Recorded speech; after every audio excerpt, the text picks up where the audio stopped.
Ouais, c'est bon. Non, bouge pas, bouge pas. Non, non, c'est bon, c'est bon. Ça va, Lionel?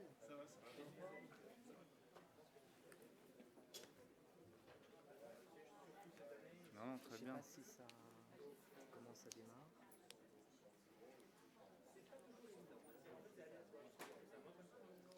Donc, vous pouvez rester dans, Ok, ça dans, sera dans plus la sympa. salle. Et moi, je vous amène. Comment ça bascule là-dessus? Bah, c'est basculé. Ah oui, c'est Ça y est. basculé. Et puis après, qu'est-ce qu'il faut faire pour le mettre en grand? Tu sais, Thomas? Pour mettre en grand? Attends. Comme c'est des PDF qui nous ont demandé. Ah, ah, ah. C'est un PC. C'est un PC. C'est un PC.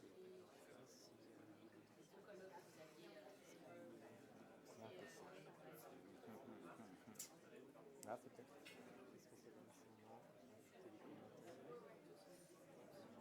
Si on fait ça, Ah, il va arriver, le monsieur. vous savez comment on le met en grand? Tout ça. Ah ben super, voilà. Parfait. Et vous voyez dans sa tête, c'est... Ouais, ouais. Très bien, merci.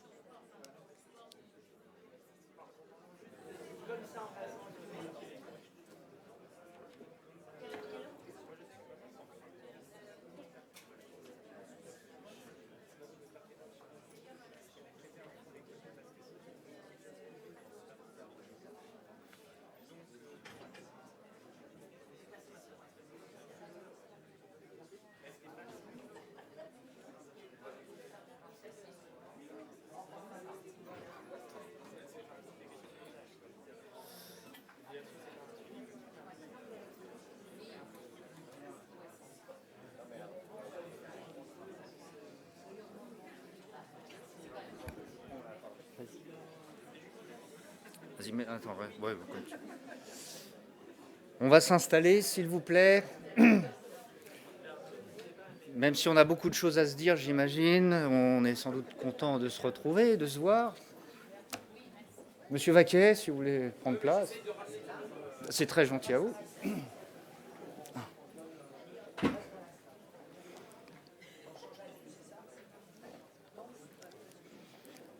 Voilà, on va reprendre parce que le temps défile à une vitesse importante et malheureusement on a un programme chargé. Donc là, on va attaquer la table ronde numéro 2 qui est donc sur le métier d'historien ou d'historienne, et la manière dont les historiens et les historiennes travaillent, notamment d'un point de vue méthodique, avec l'utilisation des archives. Donc on va essayer d'avoir un timing serré, donc 15 minutes par intervenant, et on aura peut-être l'occasion de faire une table ronde, je l'espère, à la fin de cette session. Juste pour dire qu'évidemment, les historiens et les historiennes sont des hommes et des femmes de science. Ils font des sciences, mais pas aux sciences comme les sciences de la vie ou les sciences dures, mais plutôt des sciences humaines et sociales. Ils mènent l'enquête, ils déroulent des processus pour comprendre des phénomènes sociaux, de croiser des données, établir des faits, des preuves. Et pour cela, ils ont besoin de traces. Et les traces, ils vont les chercher dans les archives, comme on a vu ce matin, qu'elles soient privées ou publiques, nationales, départementales, régionales, municipale. Et bien évidemment, donc, on va avoir ce matin donc, quelques études de cas qui vont permettre de faire un premier état des lieux, d'éprouver justement ces formes d'archives selon les différents sports qui vont être vus ce matin. Et évidemment, en éprouvant ces données-là, on va pouvoir nous dire quelque chose de nos fédérations sportives et peut-être aussi, je l'espère, de notre mouvement sportif. Voilà, donc je cède la parole dans un premier temps à Denis Jala, qui est maître de conférence à l'Université de Strasbourg, un grand spécialiste historique de la voile. Et donc j'ai vu que, grand par ses travaux, et donc j'ai vu qu'effectivement les archives de voile étaient déposées. Donc voilà, je laisse la parole à Denis. Merci Thomas, merci Monsieur le Président. Tu me fais signe si je dépasse le temps. Je vais essayer donc effectivement de vous faire naviguer dans les archives du monde nautique Alors, dans mes travaux, les travaux que j'ai menés sur l'histoire du yachting en France, j'ai repéré et puis utilisé, entre autres sources, 2 dépôts d'archives importants et très fournis. D'une part, les documents qui sont déposés par le Yacht Club de France au service historique de la Défense, c'est la série GG7 qui couvre la période 1867-1945, avec malheureusement, enfin il y a quelques éléments sur les années 1960, pardon, avec malheureusement quelques lacunes, notamment sur le Conseil maritime, qui est une commission pourtant très importante dans la structuration du yachting en France. Il faut préciser que le Yacht Club de France, c'est une société d'encouragement qui a participé très activement à structurer le yachting, à définir un certain nombre de codes, de normes. Ces documents donc font état d'une première phase de structuration à la fin du 19e siècle et ils relatent parfois de manière explicite, mais parfois en creux aussi, des conflits internes qui vont donner lieu, par exemple en 1891, à une scission et à la création d'une autre société structurante qui s'appelle l'Union des yachts français.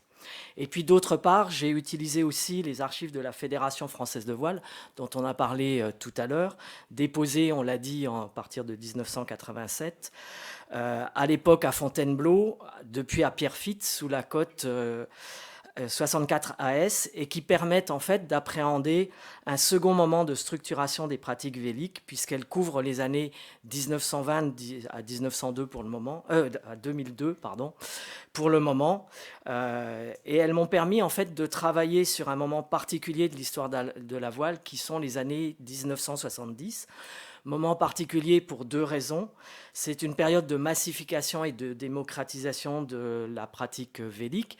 Pour preuve, la fédération abandonne dans son appellation le terme de yachting à voile pour devenir Fédération française de voile, ce qui en dit long sur justement l'ouverture de cette fédération. Et puis surtout, une période, les années 1970, où apparaît en France ce que cette fédération appelle un jeu de plage, la planche à voile. On trouve dans les archives, alors ça a été dit ce matin, et j'étais très content de voir les graphiques avec les pourcentages des différents documents, de manière assez habituelle, des procès-verbaux d'Assemblée générale, des comptes rendus de commission, des courriers, très peu pour la Fédération française de voile, vous l'avez vu tout à l'heure, des courriers avec les membres ou avec des personnalités extérieures. Et puis, dans le cadre du Yacht Club de France, ce qui est intéressant aussi, c'est qu'on trouve un certain nombre de listings des membres, ce qui permet en fait d'appréhender les milieux d'appartenance des adhérents de cette société d'encouragement. Les listings sont relativement succincts, on a des noms, mais on a aussi des adresses. Et c'est à partir des adresses qu'on arrive à construire, à reconstruire une sorte de sociologie de ce Yacht Club. Là, alors j'ai du coup perdu la zapette, pardon.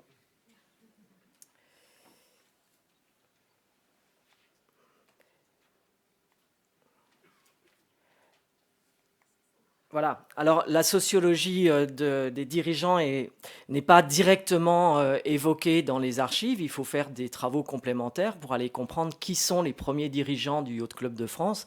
Et on voit là un certain nombre de personnalités très importantes du monde du yachting, enfin investies dans le monde du yachting, mais surtout investies d'autres mandats, des mandats économiques, politiques. Et donc, ça donne bien une lecture de qui sont les gens qui s'investissent dans le Yacht Club de France. Tous ne sont pas effectivement des navigateurs, mais en fait, ils utilisent d'une certaine manière le yachting comme une sorte de signe ostentatoire de leur appartenance à un milieu. On trouve aussi des registres des comptes. Ce qui m'a intéressé ce matin, c'est d'entendre effectivement la préoccupation à conserver ces registres pour faire une sorte d'histoire par l'économie et de confirmer un certain nombre d'hypothèses sur le niveau social des adhérents. Je n'insiste pas, ça a été évoqué ce matin. Toutes ces données, en fait, offrent des clés de compréhension qui concernent les formes d'organisation développées par ces groupements et aussi, par exemple, pour le Yacht Club de France, des formes de sociabilité qui sont favorisées dans le sport en général et puis dans un certain nombre de pratiques élitistes comme le yachting. les procès-verbaux des assemblées générales ou ceux des réunions des différentes commissions qui comportent qui composent la structure vont rendre compte en fait de la politique menée et développée pour structurer le yachting en France, des normes et des règles adoptées, ce qui permet de réaliser une sorte d'histoire culturelle et technique de la pratique. Mais il faut aller plus loin dans les analyses, les dépasser ces documents pour aussi voir en creux des positions extra-nautiques. Par exemple, pour le Yacht Club de France, les idées, les visions de ce que la France de l'époque des dirigeants devait être, leurs idéaux sont lisibles en creux dans ces archives. En particulier parce que, c'est pour ça que je vous laisse cette diapositive, on peut mettre la suivante aussi, en particulier parce que les dirigeants du nautique ont des positions en dehors de la voile. Et notamment, on peut arriver aussi à reconstruire des réseaux d'influence, des réseaux d'appartenance. Ils sont effectivement investis dans les milieux nautiques, mais ce ne sont pas, comme j'ai dit précédemment, des sportifs à part entière. Certains le sont, certains naviguent, mais d'autres appartiennent aussi à d'autres structures, des sociétés savantes de géographie, d'économie, etc., etc. Et il y a tout un maillage qui s'organise à la fin du 19e, début du 20e siècle, entre des gens qui dirigent des sociétés sportives, mais qui ont aussi un investissement par ailleurs dans d'autres structures. Alors, dans les archives du Yacht Club de France, on arrive aussi à voir un certain nombre de conflits, d'oppositions, même si elles sont non dites. Donc là aussi, il faut essayer de dépasser ce qui est dit dans les archives pour essayer de comprendre les échanges au sein de ces structures, et en particulier, je vous l'ai dit tout à l'heure, un moment assez intéressant qui est celui de 1891, avec la scission, au moment où certains membres, certains dirigeants discutent les positions des responsables du Yacht Club de France, qu'ils trouvent assez intolérables, et ils vont créer une structure concurrente qui est l'Union des sociétés nautiques des yachts de France, pardon, pour essayer de contrer l'hégémonie du Yacht Club de France. Alors, si on vient aux archives de la Fédération française de voile, elles sont moins fournies en termes de données sociales. Elles comportent, par exemple, pas de listing des licenciés. On a dit ce matin aussi, c'est aussi assez logique, dans la mesure où les adhérents de la Fédération française de voile sont des clubs, des comités départementaux, des ligues, et pas directement des individus, ce qui n'était pas le cas au XIXe siècle. Mais elles font pour leur part état de valeurs, de débats, de conflits qui vont traverser l'institutionnalisation à des moments un peu clés. Quelles normes adopter, quel bateau valoriser pour la compétition, choisir dans le cadre olympique, quelles relations entretenir avec les grandes associations qui, au départ, ne sont pas forcément adhérentes de la Fédération française de voile. Je pense au Glénan, à l'Union nautique de France, qui va devenir l'UCPA un peu plus tard.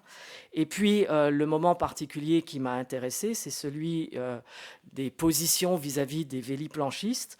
Par exemple, lorsque ces véliplanchistes demandent leur intégration à la Fédération française de voile, et on lit de manière assez simple la résistance qui est opposée par les dirigeants de la Fédération française de voile, la peur qu'ils peuvent avoir de la nouveauté versus la volonté de préserver des traditions, la défense de valeurs, d'une certaine vision de la pratique, la leur, en refusant l'entrée des véliplanchistes dans un premier temps.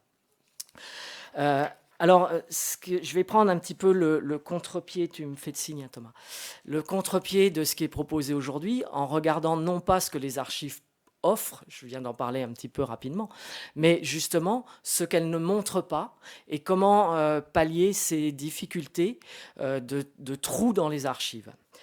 Alors, d'une certaine manière, ce que l'on peut dire, c'est que les archives que j'ai citées, elles montrent en fait une vision qui est une vision de l'institution, de l'intérieur. Et donc, d'une certaine manière aussi, elles sont, de manière volontaire ou involontaire, elles sont édulcorées. Elles ne présentent pas forcément tous les conflits dont j'ai parlé. Il faut aller chercher ailleurs. Et notamment, dans le monde nautique, la présence d'autres sources est relativement difficile d'accès. Malheureusement, les présidents de clubs, de structures ont peu préservé, et encore plus, et vous le savez très bien en étant ici, peu déposé leurs archives. Et il faut trouver une sorte de biais pour essayer de pallier cette absence. La plupart des présidents de fédération étant plus projetés, et ce n'est pas péjoratif que de le dire, vers l'avenir, vers les médailles, vers la performance, que de regarder leur passé, leur histoire, d'où ils viennent. Et notamment, j'ai beaucoup utilisé la presse, et en particulier la presse spécialisée, le Yacht, pour essayer de compléter les archives et d'analyser les trous que les archives présentaient, trous qui sont liés à la conservation, qui sont liés à des choix des dirigeants des structures de ne pas dire totalement et complètement ce qui se passe au sein des réunions, d'effacer un certain nombre de points de leur histoire. Alors, ça oblige l'historien aussi à s'interroger sur ces traces de l'histoire. Quelles stratégies ont été développées par les dirigeants? Quels manques? Est-ce que ces manques sont volontaires? Alors, je vais essayer d'illustrer, je ne sais pas où j'en suis dans mes diapos, je vais essayer d'illustrer cet élément en faisant part en fait d'une recherche que j'ai menée il y a 4-5 ans au sein d'un club qui est le Cercle de Voile de Paris, qui est organisateur, et c'est de circonstance actuellement, qui a été organisateur en 1900 mais surtout en 1924 des épreuves nautiques olympiques sur la Seine à Meulan. Alors, pour réaliser ce travail, peu d'archives, parce que celles du club organisateur, donc le Cercle de la Voile de Paris, ont été pour partie détruites. Et puis celles du mouvement olympique, vous le savez aussi, sont relativement difficiles d'accès, ou au moins elles sont cadrées. Et donc je me suis tourné vers la presse, et notamment la presse spécialisée, le Yacht, et quelle ne fut pas ma surprise en fait de constater que le journal présentait un tout autre visage des épreuves nautiques olympiques de 1924, tout autre visage que celui que l'on trouve dans les archives. Notamment celle du CIO, dans les rapports officiels, mais aussi celle de la fédération de l'époque, et puis du club. Une trentaine d'articles publiés par le journal à propos des compétitions olympiques de 1924, qui rendent compte des polémiques, dont certaines sont des plus gênantes pour l'instance olympique et pour le club organisateur. Dans ces conditions, il n'était pas étonnant de ne pas trouver trace dans les comptes rendus de réunions des structures incriminées de ces conflits et de ces polémiques. Les épreuves de voile de 1924 se sont déroulées sur 2 sites, Meulan et Le Havre. Je passe, donc voilà le Yacht. Je passe un petit peu les moyens journalistiques de l'époque. Peu de journalistes s'intéressent au nautisme, en particulier Meulan étant relativement éloigné de Paris, donc je vais aller vite. Et donc, justement, un des points qui m'intéresse, c'est un conflit qui va opposer l'institution fédérale de l'époque au Cercle de Voile de Paris. Globalement, pour aller vite, dès le départ, en 1921, toute la confiance est donnée par le CIO au Cercle de Voile de Paris pour l'organisation des régates à Meulan. On le lit dans les documents. Mais ce choix va souligner un certain nombre de réactions des navigateurs eux-mêmes, et en particulier des délégations étrangères qui ont plus l'habitude de naviguer en mer que sur rivière, et donc ils vont refuser ou au moins soulever un certain nombre d'interrogations pour ne pas que les régates ne soient organisées qu'à Meulan. Le président, qui s'appelle Massieu, président de l'autorité fédérale de l'époque, l'Union des sociétés nautiques de France, va, pour mettre court à cette polémique, expliquer que le règlement des Jeux olympiques stipule que les épreuves sportives doivent avoir lieu à moins de 100-150 km du siège de l'Olympiade de Paris. L'argument de Massieu, donc ce président, ne convainc pas les navigateurs. Et en 1923, il demande, par le biais du vice-président de la fédération, à ce que cette décision soit revue. Et en particulier que les épreuves olympiques aient lieu au Havre, voire uniquement au Havre. Alors, très rapidement, si j'avance, Billard va découvrir fin décembre 1924 23, et surtout début 24, que cette clause des 100-150 km autour de Paris pour imposer Melan n'existe pas et que c'est une sorte de supercherie de son président. Et à partir de là, il va utiliser la presse et notamment le yacht pour faire toute une campagne de dénigrement contre à la fois son président, la fédération, mais surtout contre le club organisateur. Et c'est là où ça devient intéressant, c'est que dans les archives institutionnelles, cette polémique n'existe pas. Et pour comprendre ce qui se passe au moment des épreuves olympiques, il faut aller chercher des sources complémentaires. Donc je vous encourage aussi à conserver la presse et les journaux. Je sais que Gallica le fait pour partie, mais à aller au-delà de l'archive produite par l'institution pour justement avoir une lecture complémentaire d'événements, notamment de choses non dites ou non avouables. Alors, je vais aller relativement vite. Le président du CVP le président du CVP est obligé de désamorcer la polémique. Billard renchérit à chaque fois en dénonçant aussi l'utilisation qui est faite des fonds du CIO. Le CIO laisse faire pendant un petit moment. Et puis, au bout le 1er mars 1924, prend la décision d'organiser les épreuves nautiques pour les Jeux de 24 sur 2 sites, pour éviter peut-être de se positionner l'un vis-à-vis de l'autre, et puis surtout aussi pour éviter de donner de l'ampleur à la manifestation. Alors, en 2 phrases, si tu le permets, Thomas, en guise de conclusion, on aurait pu aussi aller voir un certain nombre de... Donc, on accuse le club de vouloir restaurer sur les fonds du CIO la structure. On aurait pu aussi aller voir du côté du technique. Je suis désolé, j'en ai fait beaucoup.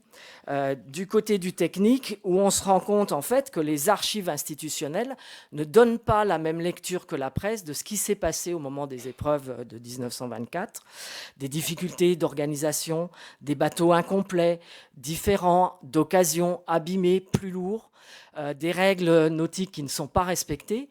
Et tout ça n'est connu qu'à travers la presse qui utilise finalement, alors là aussi de manière peut-être exagérée, ces polémiques, alors qu'elles n'apparaissent pas dans les institutions des différents clubs où on vous présente des épreuves olympiques qui se sont très bien déroulées.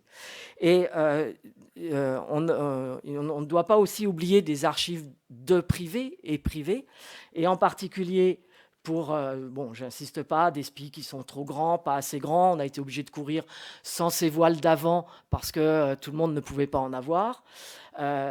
Pour conclure, une différence entre la lecture de la presse qui n'est pas non plus très, très objective et puis le rapport officiel qui évoque le fait qu'il y a une bonne brise, les épreuves se sont bien passées. Quand on voit des photos d'archives privées, on voit que c'est le calme plat le plus complet.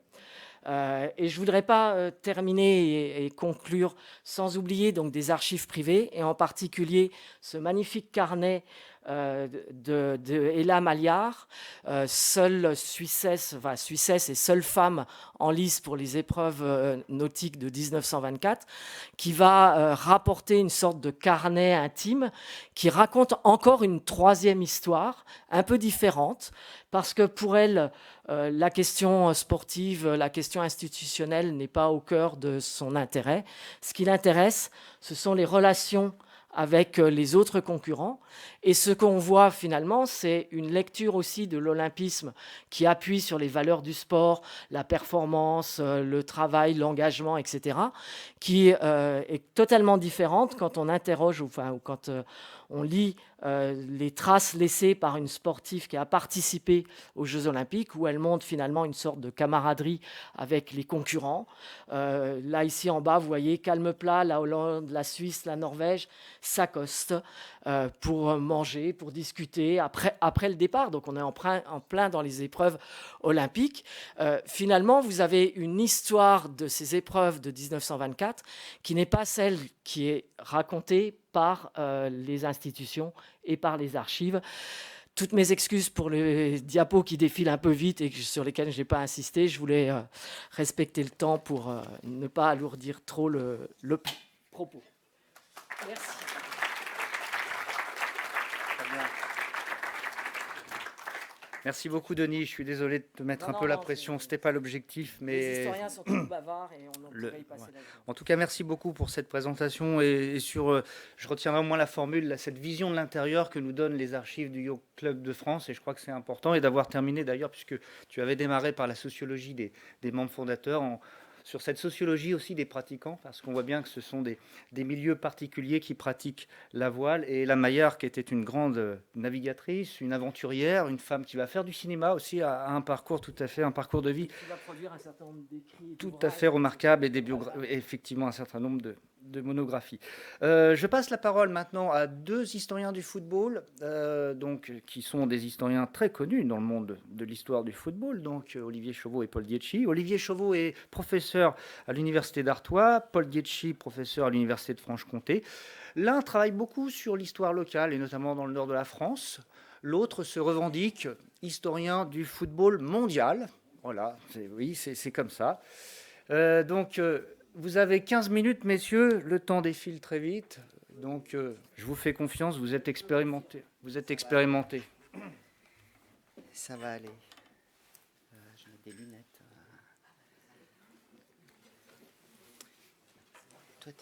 Bien, bonjour à toutes et à tous. Donc, effectivement, le temps défile très vite. Donc, je vais aller à l'essentiel en 7 minutes 30 ou en 8 minutes. Donc, en vous parlant des archives du football. Alors, pas de PowerPoint de mon côté pour une bonne raison. On m'a volé mon ordinateur hier dans ma chambre d'hôtel. Voilà, donc faites attention. Voilà, Arthur m'avait demandé de passer le message, donc je le passe. J'ai tout perdu. Alors, bon, cela dit, il me reste quand même de quoi vous parler effectivement des archives du football. Et moi, je vais le faire, on va faire ça à deux voix et en deux temps, en m'intéressant, mais alors vraiment à la SERP. Et puis après, il y a beaucoup de choses qui ont déjà été dites. Donc, merci à ceux qui ont parlé avant et qui ont massacré une partie de nos interventions. Donc, moi, je vais vous parler plutôt des archives institutionnelles et du football hexagonal. Peut-être en faisant un petit retour en arrière, en contextualisant un peu le propos et dire pour commencer que les choses ont bien changé. C'est-à-dire que Paul et moi, on appartient à la même génération, on a quasiment le même âge, dans 2 ans et demi, nous partons en retraite. Et quand on a commencé effectivement à travailler sur l'histoire du football, donc fin des années 90, les choses n'allaient pas de soi. Et, début des années 90. Début des années 90, c'est vrai. Moi, la chronologie, c'est pas mon truc.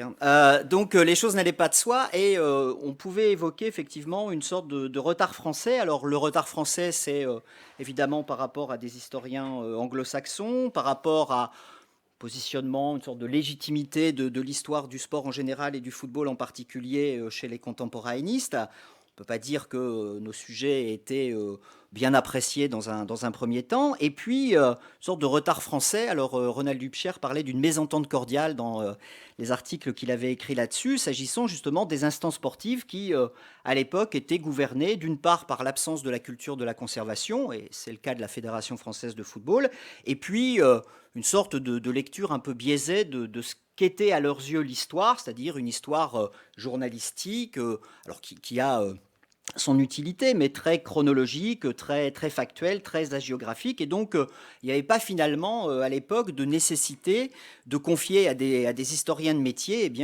l'histoire du football. Il y avait ce regard un petit peu suspicieux.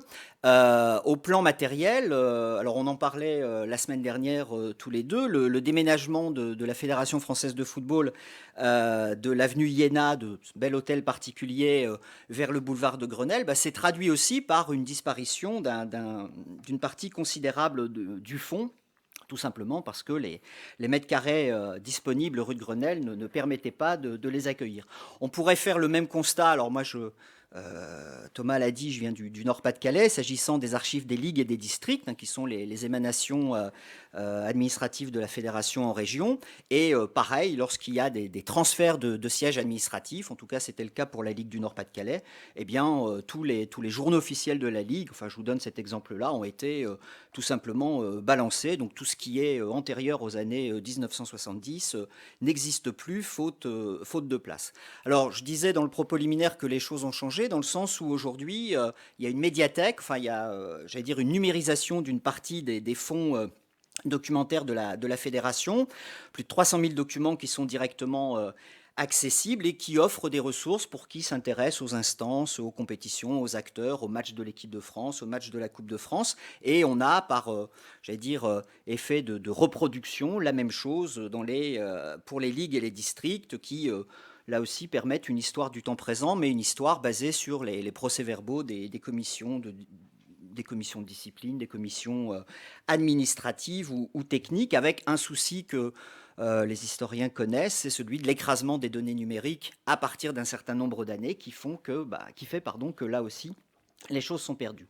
Il n'empêche que, et je vais arriver à une deuxième partie très rapide, comme ça Paul va pouvoir prendre le relais. C'est pas ma journée, mais bon, vous avez compris que je suis un peu chonchon. Hein. D'autres instances du football ont effectivement rendu accessibles aux chercheurs leurs documents. C'est le cas de la Ligue de football professionnel, alors qui effectivement ne dispose pas d'un service dédié aux archives. Il n'y a pas un personnel qui s'occupe de ça, mais qui communique volontiers les procès-verbaux de ces commissions. Et puis, puisque Alexandre Joly est présent dans la salle, le syndicat des arbitres du football d'élite, puisque on commence avec quelques collègues à travailler sur l'histoire des arbitres, eh bien, a mis à disposition des chercheurs ces ressources documentaires. À preuve, Alexandre est devenu, et je le salue ici, l'historien du SAF, c'est-à-dire que ce que la fédération n'a pas réussi à faire ou pas voulu faire, eh bien, là, le syndicat des arbitres l'a autorisé. On pourrait parler des fonds de l'UNECATEF, des entraîneurs et cadres techniques de football, ou des fonds de l'UNFP. Alors, je voudrais juste faire un focus, il me reste 2 minutes, sur les ANMT, parce qu'on en a parlé, et parce que, effectivement, c'est un fonds que je connais un peu. On a évoqué le projet MEMOS, alors Arnaud Vaquet ici présent, et puis Joris s'en souviennent, puisqu'on a été à un moment donné acteur de ce processus. On n'a pas mentionné, je le fais pas simplement parce qu'il est derrière moi, les ouvrages qui ont été publiés par Paul et Patrick et Françoise Bosman sur justement cette singularité des archives du football. Je rappelle qu'avant, on n'avait rien. En tout cas, pas de traitement par les historiens de cette singularité des archives, j'ai dit football par abus de langage, du sport. Et pour les ANMT, eh bien, on a la possibilité de travailler sur quelques chantiers qui sont aujourd'hui ouverts. J'en cite 2 pour laisser la main à Paul. Je pense notamment au football entreprise, alors qu'on appelle le football corpo, qui est un vrai angle mort des recherches, en tout cas chez les historiens du football. Il y a un fonds qui mériterait d'être creusé, c'est celui de Jacques Georges. Je pense que tu en parleras peut-être un peu, un petit peu. Alors là, qui est un personnage incontournable de l'histoire du football des années 80, enfin 70-80. Et Emmanuel Laurentin en parlait dans son propos inaugural. Les ANMT possèdent des fonds qui permettraient effectivement de travailler cette question du patrimoine sportif et des équipements sportifs. Je pense au fond des Charbonnages de France. Les Charbonnages de France ont été des acteurs importants dans la construction d'installations sportives, et également les compagnies des chemins de fer du Nord qui, là aussi, ont procédé à l'édification de stades. Voilà, j'en ai terminé. Paul, je te passe la main.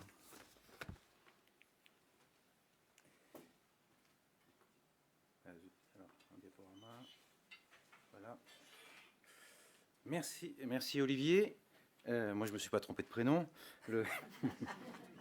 Alors, je vais parler de la dimension évidemment internationale des archives du football. Je dois dire que cette réunion, c'est un peu retour vers le futur. Hein. Sans doute Patrick a un peu cette impression-là. Lorsque nous avions organisé, enfin c'était surtout Patrick le maître d'œuvre avec Françoise Bosman, eh bien ces journées à Roubaix en 2005, le temps a passé. hein.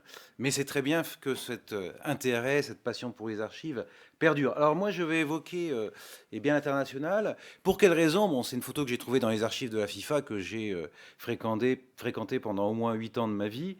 Et c'est celle d'un des francs-comtois les plus célèbres, hein, avec Pasteur, Jules Rimet, dont d'ailleurs nous avons fait... sur lesquels nous avons fait des textes sur le site France Mémoire, des commémorations nationales, puisque ce sont les 150 ans de sa naissance cette année.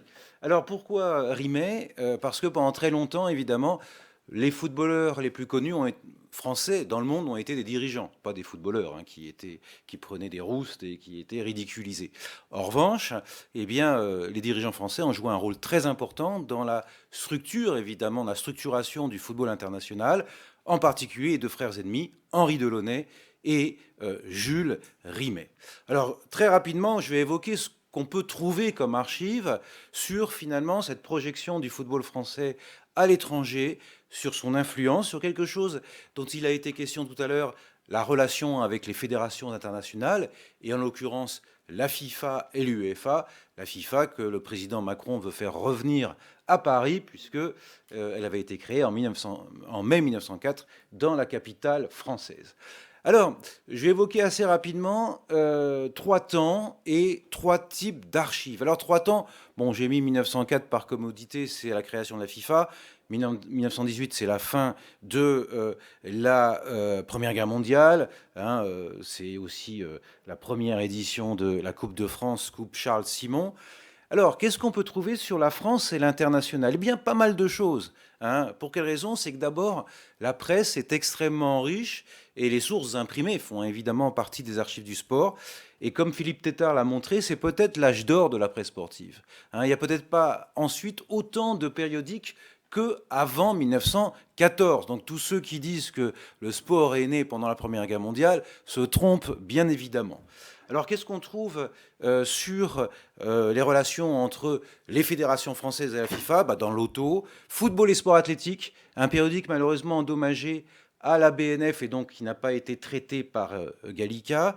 Le sport suisse, parce qu'il faut voir évidemment les relations avec les fédérations sœurs, hein, l'association suisse de football, la vie sportive qui est l'organe de la fédération Omnisport belge, et puis tous les sports qui est l'organe de l'USFSA. Et là-dedans, on retrouve évidemment toute une série de mentions sur ce que déjà ces dirigeants qui se considèrent en quelque sorte comme des diplomates du sport, hein, sont souvent des outsiders sociaux, mais qui trouvent une position sociale, c'est un peu le cas encore aujourd'hui, dans le sport, eh bien, ils imaginent tous les entrelacs, parce que c'est une histoire très compliquée, où la question de la laïcité entre en ligne de compte, et les fédérations françaises, puisqu'il n'y a pas de fédération française de football, hein, je salue d'ailleurs la présence de Xavier et d'Antonio ici, n'est créée qu'en 1919. Hein. Les archives de l'USFSA, qui sont conservées par le CENSF, et les archives de la FIFA, qui sont encore assez incomplètes à l'époque. Pour quelle raison? C'est que le secrétaire général de la FIFA, Karl Hirschmann, en 1931, fait faillite. Et pour éviter la faillite, il est agent de change à Amsterdam, prend l'argent de la FIFA, notamment de la Coupe du Monde 1930, pour couvrir ses pertes. Et donc, le siège est ensuite placé à Zurich, et une partie de ces archives sont peut-être aux Pays-Bas. C'est une recherche qu'il faudrait évidemment faire. Deuxième période, 1954, on peut dire que c'est une période très riche. Hein. Vraiment un âge d'or de ces archives du football. 54, pourquoi? Parce que c'est la naissance de l'UEFA.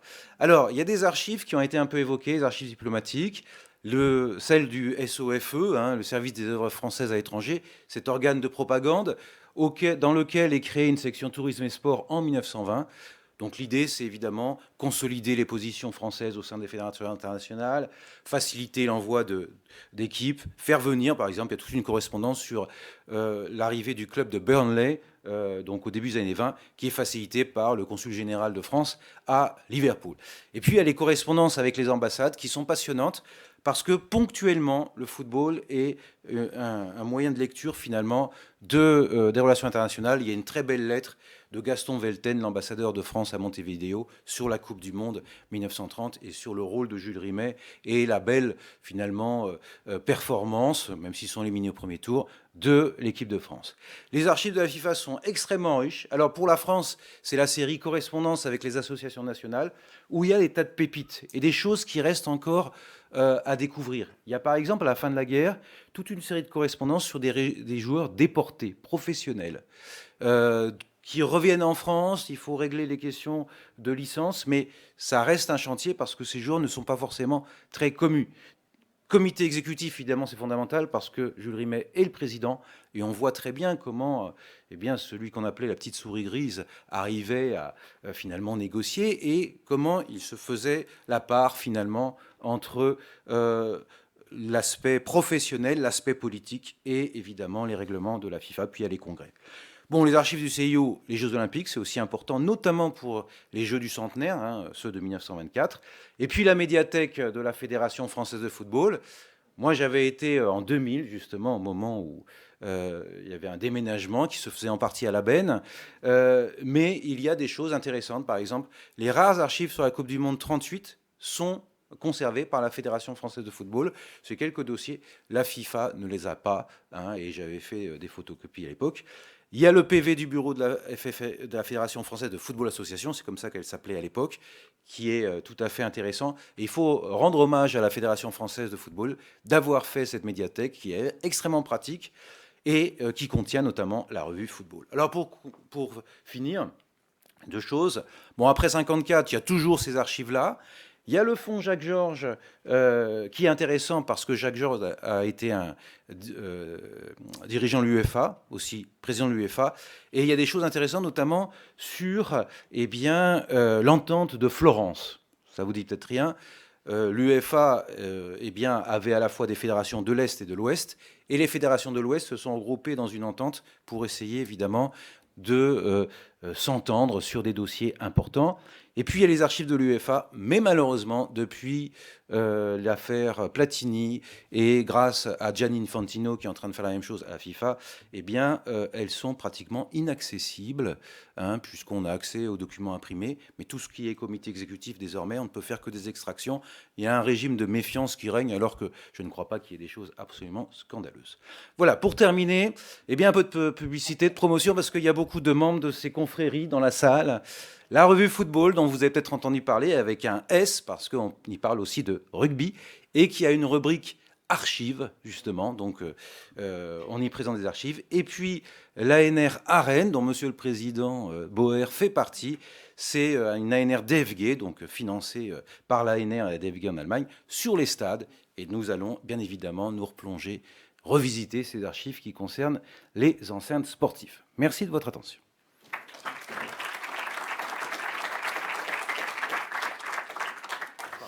Merci beaucoup, messieurs. On fera la table ronde après. Vous pouvez rester là, mais voilà, rien ne vous oblige à rester là non plus. Voilà. En tout cas, merci beaucoup pour votre perspicacité, votre capacité de synthèse. Véritablement, c'est toujours un plaisir de vous écouter tous les deux. Je bois du petit lait à chaque fois que je vous écoute.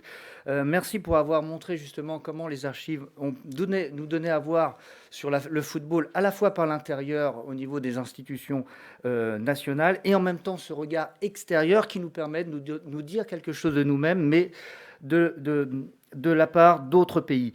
Et juste pour terminer sur les SOFE, pardon, cet organe diplomatique des années 20, comme tu le sais très bien, Paul, Jean Giraudoux avait été nommé, qui était un écrivain et un écrivain sportif.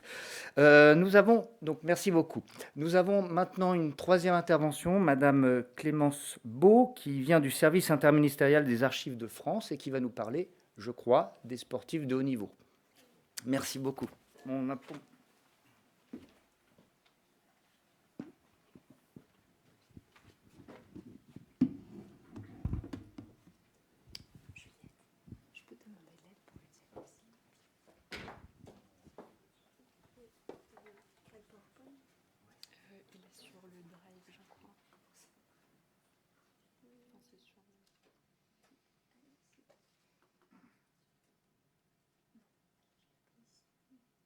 sur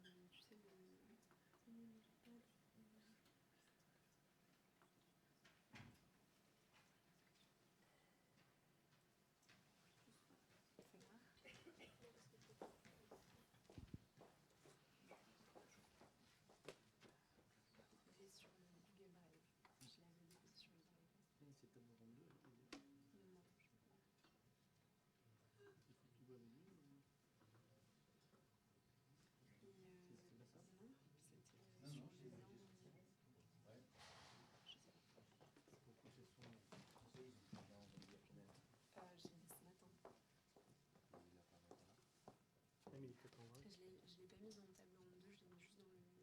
Donc il est là. Non, c'est pas ça. Tu l'as mis dans quel... Je l'ai mis dans le lien que vous nous aviez envoyé, vous savez. Ah, c'est celui-ci. Ok. Il y avait tu voyais apparaître. Ouais, je le voyais apparaître. Mais c'est pas grave, sinon je... Vous l'avez sur votre PC? Ouais, mais c'est un Mac.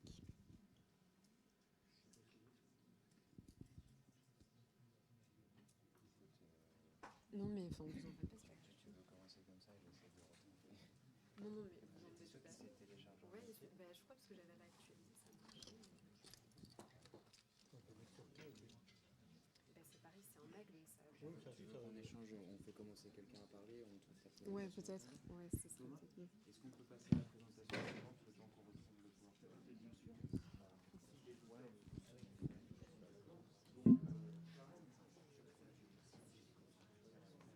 Bien sûr. Alors on va faire, je suis désolé, on va faire une inversion parce qu'on a un petit problème technique de PowerPoint, de diaporama, donc on va... Comme quoi c'est bien sans ordi, comme quoi c'est important de se faire voler son ordinateur dans une chambre d'hôtel. Donc je suis ravi et honoré de passer la parole. Non, très bien, à Karen Bretin-Maffuletti, qui est maître ou maîtresse de conférence donc à l'université de Dijon, parce qu'elle préfère qu'on dise maître de conférence, donc c'est pour ça que je précise, qui est une spécialiste du sport ouvrier, il faut le dire, et qui va nous faire une intervention justement sur les archives du sport ouvrier. Moi aussi, j'ai 3 diapos.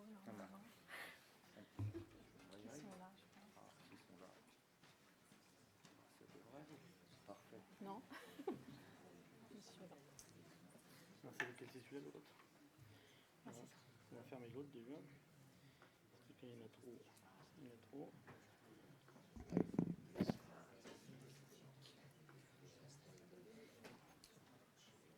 Merci beaucoup. Alors, bonjour à tous. Je pense que les organisateurs vont être ravis parce que, comme Thomas l'a laissé un peu entendre, il se trouve que j'avais prévu de vous parler des archives de la FSGT, dont il a déjà été beaucoup question. Donc, je vous prie de m'excuser pour les redondances, évidemment, inévitables par rapport à l'intervention précédente. Donc, la FSGT, en 2 mots, Fédération sportive et gymnique du travail, naît en décembre 1934, dans une logique déjà de Front populaire, de la fusion d'organisations constituées, elles, au début du siècle et qui étaient divisées depuis 1923 en 2 faisceaux concurrents, voire très concurrents, l'un d'obédience socialiste et l'autre d'obédience communiste. La FSGT et ses ancêtres donc, ont été liés durant l'entre-deux-guerres aux fédérations internationales du sport ouvrier, l'internationale de Lucerne, plutôt réformiste, et l'Internationale rouge des sports, proche, et c'est vraiment un euphémisme, du Comintern. D'un autre côté, des échelles territoriales, la FSGT est implantée dans toute la France via des comités régionaux, départementaux et bien sûr de nombreux clubs, mais avec une disparité vraiment très importante d'une région à l'autre, d'où l'intérêt déjà d'envisager cette fédération-là aussi au ras du sol et puis dans ces niveaux intermédiaires départementaux et régionaux. Alors justement, plusieurs générations de chercheurs, je vais aller très vite bien sûr sur cette partie, se sont intéressés au sport travailliste depuis les années 70. Les premiers travaux sont le fait de pionniers comme Jean Ménaud, comme Alain Ehrenberg, comme surtout Bernard Deletan, qui a publié plusieurs articles dans la revue EPS en 79 et 80. Ces premiers travaux sont peu nombreux, dispersés et tous focalisés sur la mise en évidence du projet idéologique de la fédération et bien sûr focalisés sur cette alliance qui à l'époque était considérée comme tout à fait contre nature entre sport et politique. Ce sont des travaux menés à l'échelle nationale et centrés sur les archives de l'institution, des institutions exclusivement et aussi d'un point de vue des temporalités plutôt sur le premier XXe siècle. L'ouvrage publié par Pierre Arnaud, que beaucoup d'entre vous, enfin dirigé plutôt par Pierre Arnaud, que beaucoup d'entre vous doivent connaître, publié en 90, marque un tournant. À la suite de ces analyses, donc sur les origines du sport ouvrier en Europe, des chercheurs emmenés notamment par André Gounod, qui aurait eu toute sa place évidemment à mes côtés et aurait sans doute des choses à nous dire sur les archives internationales du sport travailliste que je connais très peu.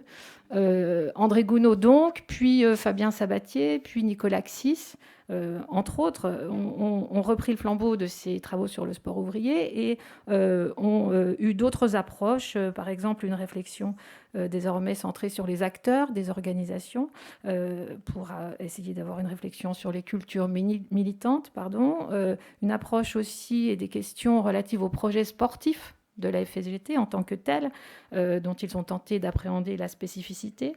Également aussi, et ça c'est plutôt le travail de Fabien Sabatier, l'étude des transformations récentes du projet militant de la FSGT et en quelque sorte essayer d'identifier les autres luttes de la FSGT au second XXe siècle, dans le contexte de la décolonisation par exemple, dans les années 60 et puis au-delà. Le tout, on l'a compris, conduisant à envisager une histoire plus récente du sport travailliste et à mobiliser davantage les jeux d'échelle du local au régional, au national, et aussi avec la volonté d'un regard européen qui est porté notamment par André Gounod, que j'ai déjà cité. Plus récemment, le mouvement sportif ouvrier persiste dans l'attention des chercheurs, mais je crois qu'il est plutôt envisagé pas véritablement pour lui-même, mais comme un objet que l'on va observer de biais au service d'autres problématiques. Une seule me vient à l'esprit, c'est celle de la prise en compte, alors une seule parmi d'autres, je veux dire, la prise en compte des personnes en situation de handicap par le mouvement sportif, un sujet sur lequel la FSGT a été véritablement force de proposition, et on a donc une thèse qui a été soutenue sur cette question-là il y a assez peu de temps. Alors, ce qu'on peut remarquer par rapport à cette historiographie, c'est malgré tout que l'ensemble des travaux déjà évoqués restent confidentiels et ont été menés à chaque étape par un cercle assez étroit de chercheurs, ou, pour le dire autrement, que l'histoire du sport travailliste demeure un objet assez marginal dans l'historiographie du sport. On peut regretter par ailleurs que du côté des contemporanéistes et de l'ensemble des chercheurs qui s'intéressent au mouvement ouvrier, tout court, assez peu nombreux encore, soit nos collègues qui s'intéressent au sport et aux loisirs des travailleurs. Donc on peut le remarquer et aussi le regretter dans la mesure où, je crois, la question du sport travailliste est essentielle pour elle-même, encore une fois, mais aussi pour aborder un ensemble d'autres questions qui préoccupent beaucoup les historiens du sport. On a parlé, par exemple, d'histoire du football. L'histoire du football travailliste, même si elle a été beaucoup envisagée déjà par Nicolas Axis, n'a toujours pas donné lieu à un ouvrage de synthèse, par exemple. Et donc, le sport travailliste, de mon point de vue, mériterait d'être davantage pris en compte par les chercheurs en histoire du sport, quel qu'il soit, presque. Voilà. Alors, pour faciliter cette prise en compte, peut-être pourrait-on envisager de mieux identifier les sources du mouvement sportif ouvrier, qui sont d'une manière générale assez dispersées, et évidemment la documentation, mais comme souvent en histoire du sport, c'est une banalité de le dire, assez éclectique. Alors j'ai tenté un petit inventaire, et c'est là que vous allez reconnaître des choses déjà évoquées. Il y a un petit fonds aux archives nationales qui est constitué d'affiches et de tracts principalement, et qui rendent compte d'une propagande communiste menée par des sociétés sportives, essentiellement au cours des années 20 et 30. L'essentiel de la documentation se trouve par ailleurs aux archives nationales du monde du travail à Roubaix.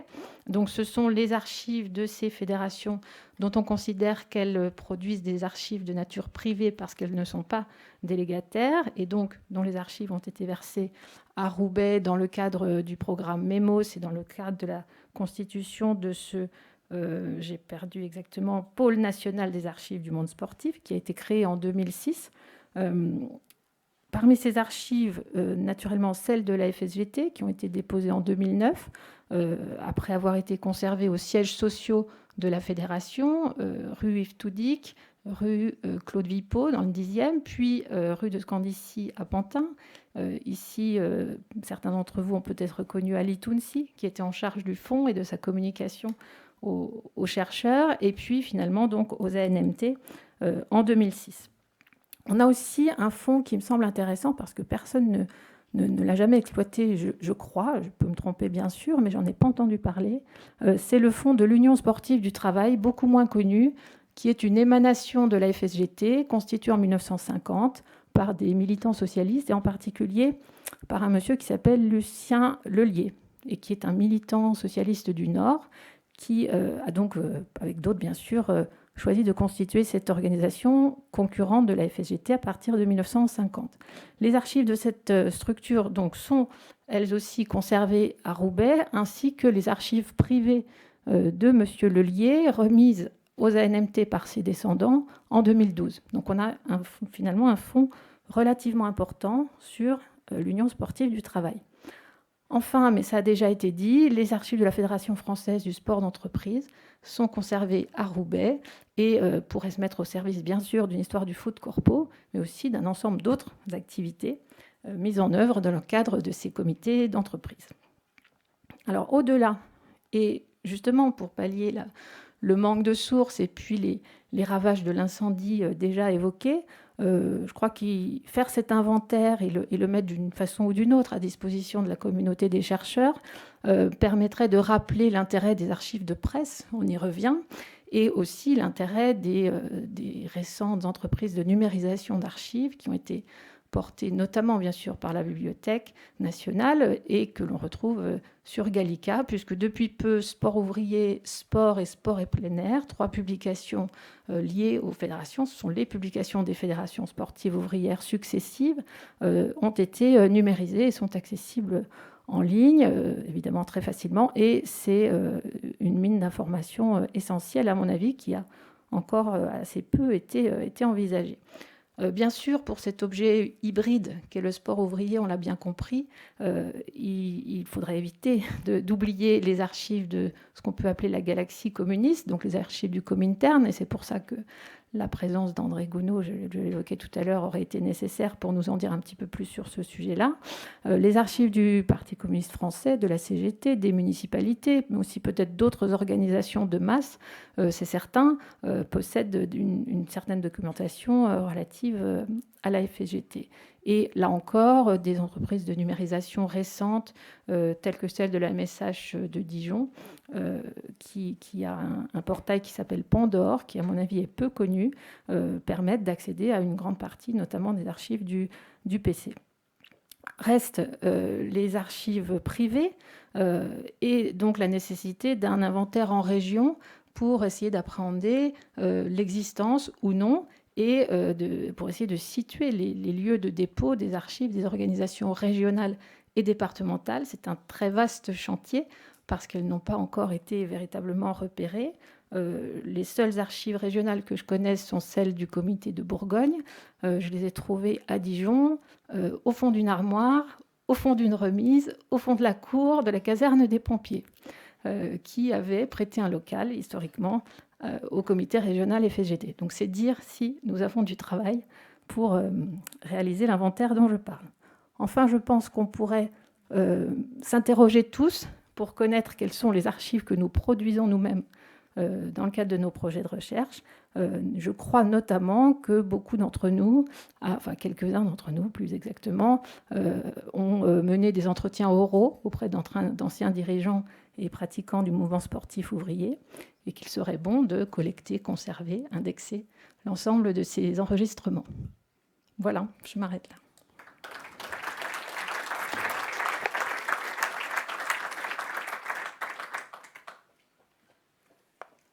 Merci beaucoup, Karen. Tu as été très rapide et c'est bien, ça nous permet de rattraper un tout petit peu le retard que nous avons accumulé. C'était intéressant d'écouter aussi, de se dire, parce que là, on est une partie des membres ici de la Société française d'histoire du sport, de se dire qu'on est une petite communauté, on se connaît tous, quasiment tous et toutes, de manière à peu près générale. Malgré tout, on est quand même une masse critique, parce qu'on est quand même une centaine de membres au sein de la Société française d'histoire du sport, ce qui n'est pas négligeable. Mais à l'intérieur de cette petite communauté, il existe des micro-communautés. Et finalement, le sport travailliste, les historiens du sport ou les historiennes du sport travailliste en est une, par exemple, est une frange de cette communauté plus large. Donc ça, c'est vraiment intéressant et de voir qu'effectivement, il y a des archives qui sont plus ou moins spécialisées selon les thématiques sur lesquelles on travaille. Je vais repasser donc la parole à Clémence Beau, puisqu'a priori, on a retrouvé son diaporama. Voilà. Et j'espère qu'elle va encore nous parler de sportifs de haut niveau.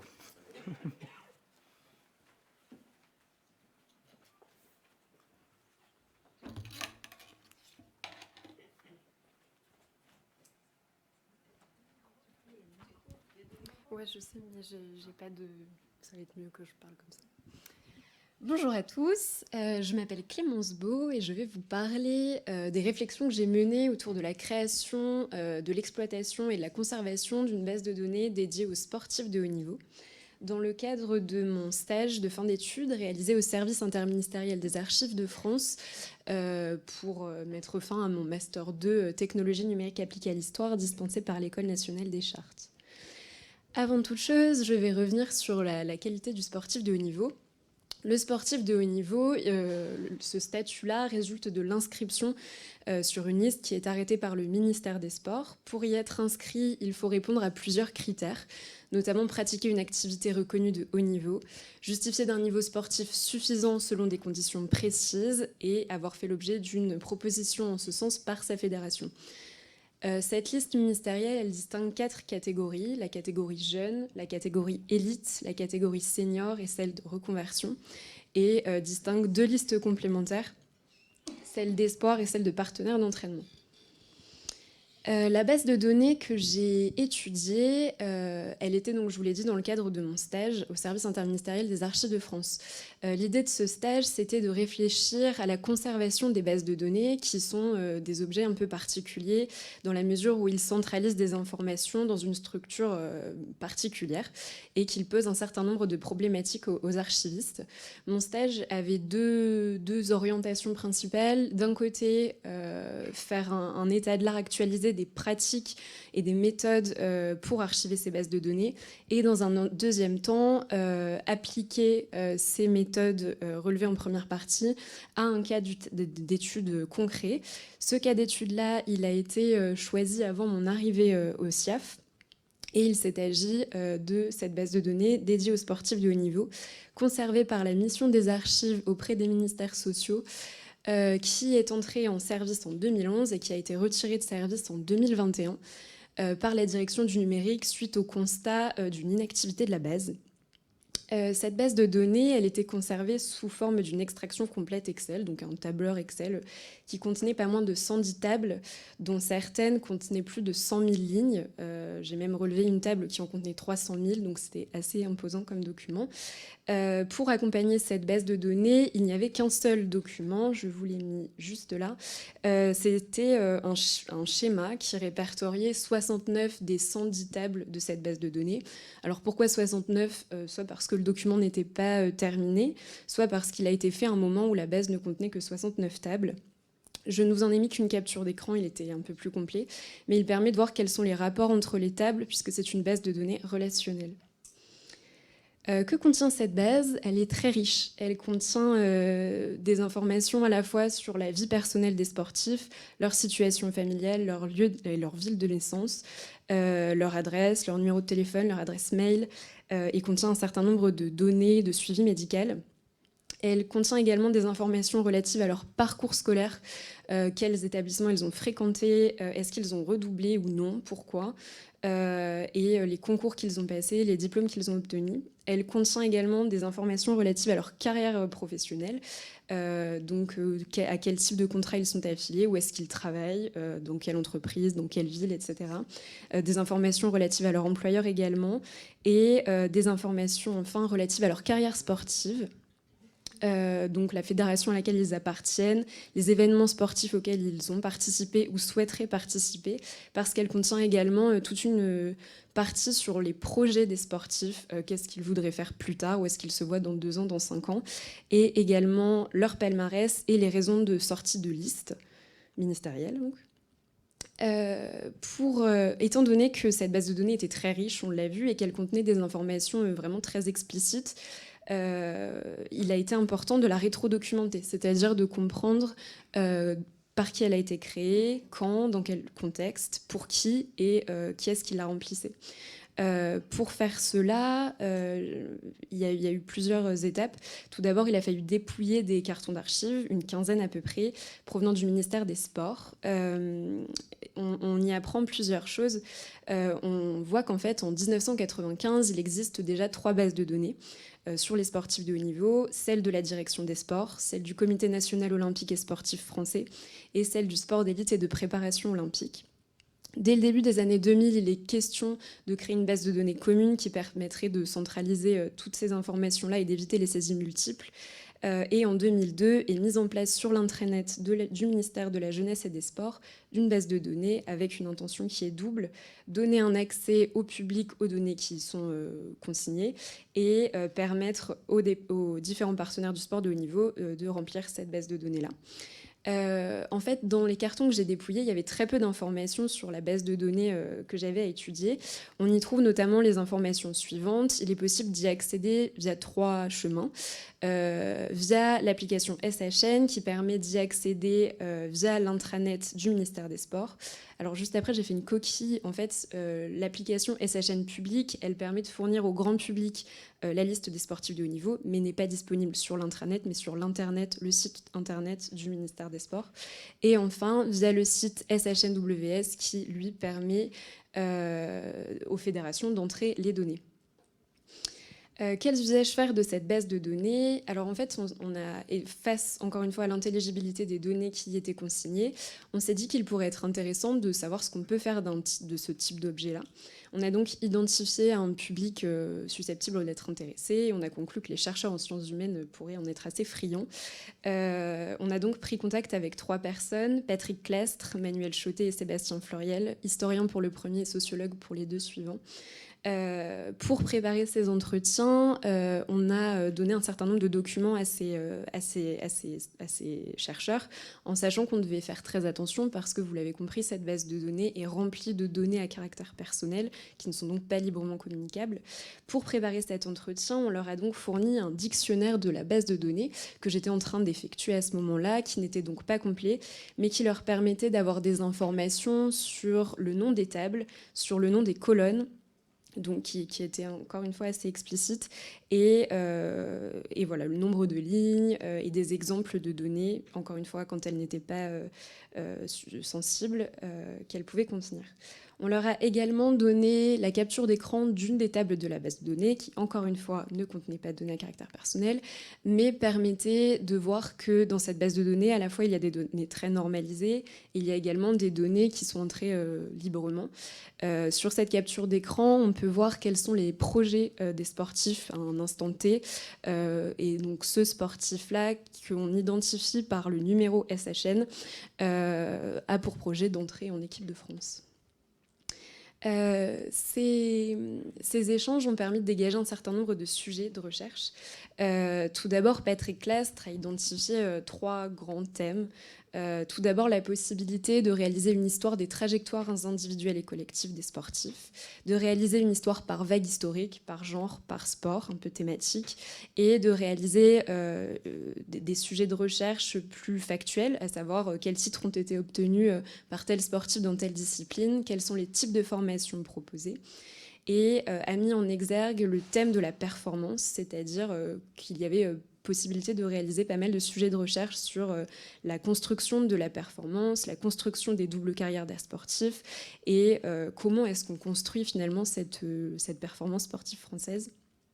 Et enfin, Manuel Chauté et Sébastien Fleuriel ont mis, eux, en avant l'idée qu'il était possible de réaliser une étude des liens entre performance sportive et scolarité, étude de la condition du sportif du haut niveau en France et la construction des parcours sportifs.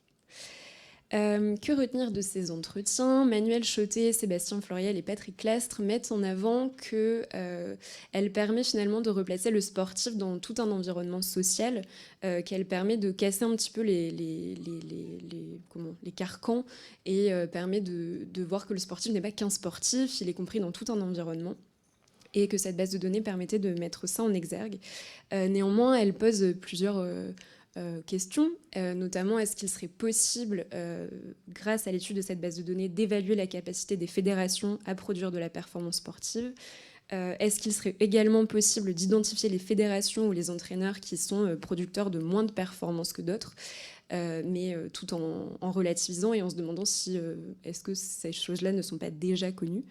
Et enfin, d'être un outil de repérage, c'est-à-dire, encore une fois, je me répète un petit peu, est-ce que cette base de données pourrait être un outil de sélection et de voir quels sont les meilleurs et quels sont les moins bons.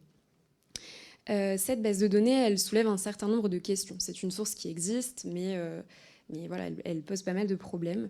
En faisant des recherches dans cette base de données, je me suis interrogée sur le sportif le plus âgé. On voit le sportif le plus âgé est né en 1923, ce qui confirme donc que la base de données résulte d'une reprise, qu'il y avait donc d'autres bases de données auparavant et qu'il y avait peut-être même encore avant les bases de données des documents papier. On peut également se poser des questions sur l'exhaustivité de la base, puisque on peut se demander si tous les sportifs de haut niveau ils sont vraiment consignés. J'ai fait des recherches sur certains sportifs de haut niveau, donc nés après 1923, qui n'y étaient pas répertoriés. On peut également se poser la question de la continuité. Quelle continuité pour cette base de données aujourd'hui ? Sur le site sport.gouv.fr, on trouve à la fois la liste des sportifs qui est consultable par le public, sur lesquels ils peuvent faire un certain nombre de recherches et accéder à un certain nombre de données qu'on retrouve dans cette base de données, qui sont un petit peu moins complètes sur le site en question. Et on a enfin un accès réservé PSQS, qui est un espace réservé aux sportifs inscrits sur les listes ministérielles. Et enfin, on peut se poser la question de la conservation, parce qu'en fait, cette conservation, elle est sujette à débat aujourd'hui. Est-ce qu'il faut conserver cette base de données ? Pour certains, l'absence de documentation ne plaide pas pour sa conservation.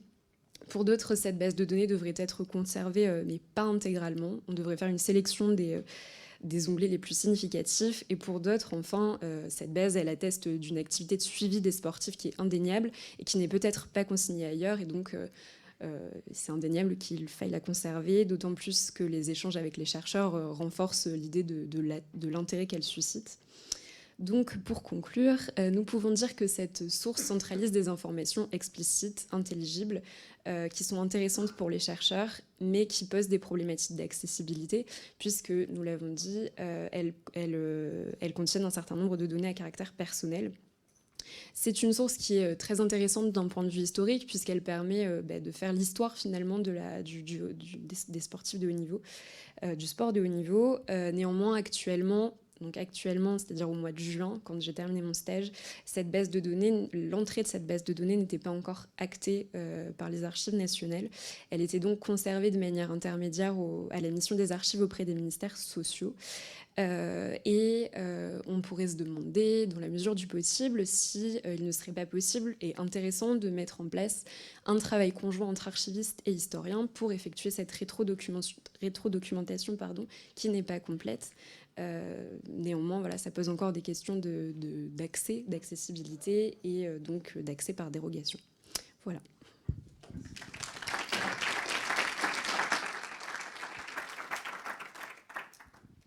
Merci beaucoup Clémence. N'oubliez pas vos affaires. Voilà, merci beaucoup. Merci pour la présentation de cet outil finalement très rationnel et qui permet effectivement d'avoir des données chiffrées sur lesquelles on peut travailler. Ce qui m'a ramené en vous écoutant à quelques années en arrière, et c'est là que je vois, comme le disait Paul, que le temps défile. C'était en 2010, on était présents ici d'ailleurs, j'avais organisé un colloque international avec Dorian Gomet qui s'appelait « Histoire de la performance sportive de haut niveau ».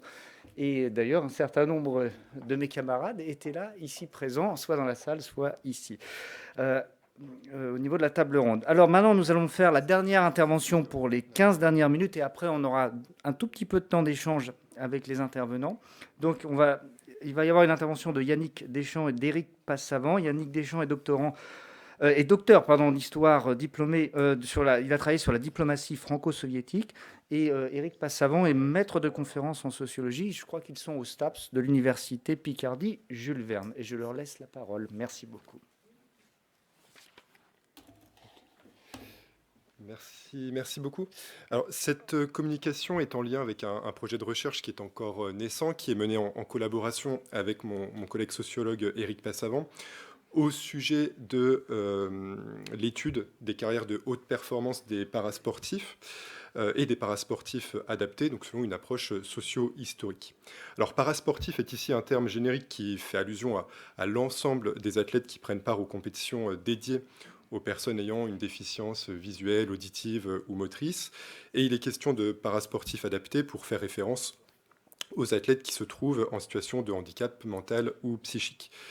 Ainsi, le terme parasportif ici évoqué ne correspond pas uniquement au paralympisme, il doit être plus largement compris ou faire référence aux sportifs qui pratiquent des parasports ou des parasports adaptés. Et donc ces derniers peuvent être organisés par la Fédération française handisport ou par la Fédération française du sport adapté, mais également, depuis les années 2000, par des fédérations sportives spécialisées, telles que la Fédération française de natation, par exemple, qui a une section parasport, enfin paranatation. Donc voilà, avec des sections qui correspondent à ces paradisciplines. Alors, l'objectif de ce projet de recherche est d'analyser les carrières de haute performance chez les parasportifs en abordant à la fois les aspects biographiques, identitaires et les dimensions organisationnelles. Ainsi, pour mener cette étude, il est en partie question d'aborder les dispositifs favorables à l'accès de la haute performance.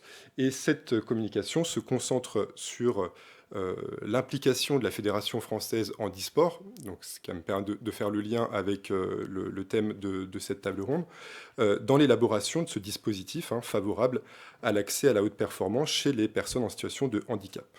Donc en traitant dans cette communication quelques axes des actions qui ont pu être menées, en particulier dans les années 1980. Donc ce travail s'appuie sur les archives qui ont été collectées au sein des archives nationales, dans les fonds du ministère Jeunesse et Sport, donc voilà, sur le site des archives nationales de Pierrefitte sur Seine.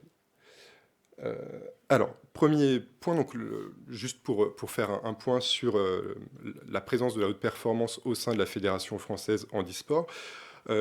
Tout d'abord, cette fédération a été créée en 1977 à la suite de la fusion de deux autres fédérations, la Fédération française de sport pour handicapés physiques et la Fédération française omnisport pour handicapés physiques. La Fédération française handisport affirme très rapidement son engagement dans la quête de la haute performance. D'ailleurs, dans une note interne datant de 1979 au sujet des actions menées par Handisport, il est rappelé que ces objectifs sont à la fois de développer le sport de masse, mais aussi de déceler l'élite et de l'encourager. Donc cette dynamique s'inscrit dans la continuité des priorités annoncées lors des Assises nationales du sport en 1978, dirigées par le CNOSF et auquel Handisport était représenté par son vice-président, André Enhart, qui était un multiple médaillé des Jeux olympiques pour handicapés physiques, en escrime et en tennis de table. Et donc, voilà, vice-président. La quête de la haute performance doit notamment permettre à Handisport de renforcer sa légitimité parmi l'ensemble des fédérations sportives et d'augmenter son poids auprès des institutions politiques et sportives. Donc cela doit également favoriser la construction et la diffusion de son image, à la fois pour promouvoir la pratique du sport chez les personnes en situation de handicap, mais aussi pour contribuer au prestige et au rayonnement national à l'échelle mondiale. Donc en soi, la recherche et la valorisation de la haute performance au sein d'Handisport ne sont pas si neuves, puisque la fédération précédente, la FFSHP, accordait déjà un intérêt certain à la grande performance aux grandes performances de ces athlètes, que ce soit en organisant des événements préparatoires aux grandes compétitions internationales ou en contribuant justement à l'organisation d'événements internationaux ou encore en valorisant ces médaillés. Donc, par contre, l'originalité de l'action d'Handisport tient toutefois dans l'élaboration d'un dispositif d'accès à la haute performance et dans son influence, en tout cas dans son rapport avec les services ministériels à ce sujet. Ce dispositif repose sur plusieurs dimensions, dont deux vont désormais être abordées. Il s'agit d'abord de la question de l'accessibilité des infrastructures sportives, telles que les CREPS, puis de la progressive reconnaissance d'un statut de sportif de haut niveau, donc ça permettra de faire écho avec la communication précédente, pour l'élite handisportive. Alors, sur la question de l'accessibilité, dès les années 1980, la Fédération française handisport insiste sur le fait que l'accessibilité aux infrastructures sportives est une condition préalable qui est incontournable pour produire de la haute performance. Or, elle souligne que la plupart des centres nationaux ou régionaux où se produisent la détection, la préparation des athlètes ainsi que la formation des cadres et des entraîneurs, ne sont dans l'ensemble pas accessibles. Handisport vise ici particulièrement les CREPS, donc ce sont les deux documents, le document dont je vais vous parler tout de suite. Donc c'est un rapport ministériel qui date de 1982. Non, pardon, je voulais juste faire un point effectivement sur le rôle des CREPS en 1982. Donc dans le rapport ministériel, effectivement, on rappelle bien sûr que les CREPS doivent servir à la formation des enseignants en EPS, mais on rappelle aussi que les CREPS doivent servir à déconcentrer la politique sportive nationale de haut niveau, hein, pour bien encadrer et développer la performance aussi à l'échelon régional, avant de la faire remonter à l'échelle nationale. Donc les CREPS doivent être en capacité d'accompagner Handisport dans sa recherche de haute performance et en application donc, de cette politique de haut niveau. Et ça, c'est un document qui date de 1981. Donc c'est un état des lieux de l'accessibilité des CREPS mené par Handisport et diffusé auprès de la ministre déléguée chargée de la jeunesse et des sports de l'époque, donc Edwige Avis, qui montre que sur les 19 lieux étudiés, INSEP inclus d'ailleurs, il n'y a que 12, enfin parmi ces 19 lieux, 12 ont une accessibilité qui est réduite, qui demande une assistance, donc ça ce sont les points que vous voyez apparaître en rouge, voire aucune accessibilité, donc ça ce sont les points qui ont été ajoutés en noir, les petites gommettes noires. Parmi les 3 paramètres analysés, vous le voyez, il y a l'hébergement, qui est absolument rédhibitoire, puisque dès lors que vous avez un point noir dans l'hébergement, vous voyez par exemple, c'est le cas de Vichy, tout apparaît en vert sauf l'hébergement, eh bien on considère que le lieu est absolument inaccessible, puisque si vous voulez faire des stages sur plusieurs jours avec, par exemple, vos basketteurs fauteuils, si vous n'avez pas accès à l'hébergement, tout simplement vous ne pouvez pas venir. Donc même si vous avez accès aux infrastructures sportives ou aux salles, de toute façon vous ne pouvez pas faire le stage, puisque vous ne pouvez pas accueillir les sportifs visés. Ce constat donc, de ce manque d'accessibilité des CREPS en 1981 est appuyé dans l'argumentaire de la Fédération française Handisport par les décrets de 1978 sur l'accessibilité des installations neuves puis des installations existantes qui sont ouvertes au public, qui doivent être rendues donc accessibles. Hein. Et Handisport tente d'utiliser tout cet arsenal légal pour obliger, contraindre le ministère à faire des efforts d'un point de vue financier pour rendre accessibles les CREPS. Et effectivement, à partir de 1983, grâce à une partie du Fonds national pour le développement du sport, il y a environ 500 000 francs par an qui sont débloqués pendant plusieurs années. Une campagne est menée en collaboration donc, entre Handisport et les services ministériels pour rendre accessible un maximum de CREPS. L'expertise de Handisport dans ce domaine s'avère déterminante, puisque c'est avec son regard que l'on va déterminer quels sont les principaux points sur lesquels il faut faire des aménagements rapides pour rendre le plus efficace possible cette politique d'accessibilité. Et puis, c'est aussi Handisport, dans le dialogue, qui va donner des tranches d'avancée, étape par étape. Alors, ici, juste, je vous ai mis quelques plans de travaux qui sont pensés, justement. Ça, c'est le CREPS de Poitiers. C'est un des CREPS qui est souvent utilisé par Handisport en modèle pour dire voilà, les efforts qu'il faut faire. Et Poitiers, ça fonctionne plutôt bien. En fait, tout ce que demande Handisport, c'est de rendre accessibles les lieux. Donc, comme vous le voyez, c'est se contenter de rampes d'accès, c'est aménager les douches, aménager les sanitaires, pour que le public visé puisse accéder aux lieux. Mais ensuite, il n'y a pas d'aménagement spécifique demandé sur les salles, les lieux de pratique, puisque généralement, on utilise les mêmes lieux de pratique aussi pour les publics handisport. Donc voilà, c'est une manière aussi d'éviter l'idée que les investissements vont être extrêmement conséquents en expliquant que voilà, il faut tout simplement rendre accessible et ensuite pour la pratique, on s'adapte sans aucun problème aux lieux qui existent déjà. Donc ça ne nécessite pas forcément des travaux extrêmement onéreux, même s'ils le sont, bien sûr. Par exemple, il y avait le CREPS près de Nancy qui voulait investir plus de 600 000 francs à l'époque pour faire des travaux. Or, le budget global par an pour tous les crêpes confondus n'excède pas 500 000 francs, avec un plafond généralement autour de 100 000, 120 000 francs. Donc là, voilà, ça passait pas. Donc en dialogue avec Handisport, Handisport dit il suffit de faire ça, les rampes d'accès, les sanitaires, pour rendre accessible le crêpes, et ce sera déjà très bien. Alors là, vous avez juste un petit point sur les différentes tranches de travaux qui avaient été effectuées entre 1983 et 1986. Ça continue en 1987, et ensuite on n'a pas encore collecté d'informations sur la suite. En 86, Handisport a semblé un petit peu peiné à récupérer encore cette dotation de 500 000 francs. Elle espérait pouvoir la pérenniser, mais pour l'instant on n'a pas le fin mot de cette histoire. Donc, grâce à ces financements, en tout cas, Handisport a pu contribuer à rendre accessible une grande partie des crêpes sur cette période, sur ces années 80. Et parallèlement, des actions sont aussi menées au niveau du statut des sportifs pour favoriser la haute performance auprès de l'élite Handisport. Donc, à l'occasion de l'Assemblée générale du mois de mars 1981, le nouveau président de la Fédération française Handisport, André Auberger, présente son programme pour les 4 prochaines années, et il annonce notamment son intention d'obtenir un statut spécial pour le sport de haut niveau. Dès 1982, une commission sport de haut niveau est d'ailleurs installée au sein de la fédération.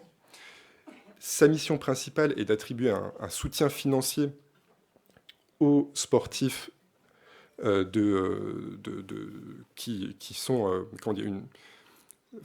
d'attribuer en fait un soutien financier qui représente une aide individuelle. D'accord, ça va être une aide qui est individualisée, qui est directe, directement versée aux athlètes. Et pour définir la liste des athlètes concernés, plusieurs critères sont définis.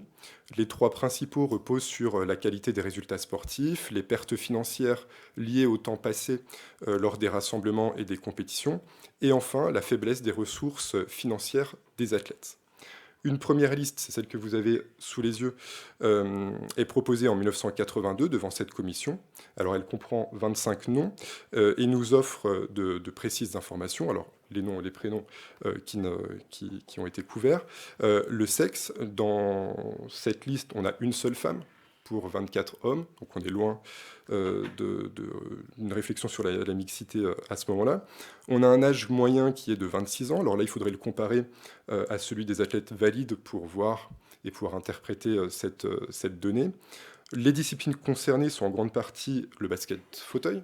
Vous le voyez, il y a une grande partie en fait, de l'équipe basket fauteuil qui apparaît en tête de liste. Alors il faut savoir que c'était une discipline très performante en fait à cette époque-là. Donc il y a un soutien aussi qui est très visé, ciblé sur cette pratique. On voit aussi que l'activité professionnelle, on a à peu près un membre de la liste sur 2 qui est actif et l'autre moitié inactive. Ça peut être aussi des étudiants. Et puis on a aussi des éléments sur le revenu, mais là aussi il faudrait le mettre en contexte pour pouvoir le lire convenablement. Donc au final, vous avez 25 dossiers qui ont été retenus. Ce qu'on leur attribue, c'est une bourse en fait, d'1 mois, qui correspond à un mois de salaire, environ 4 000 francs fois 25, donc on est sur 100 000 francs de subvention.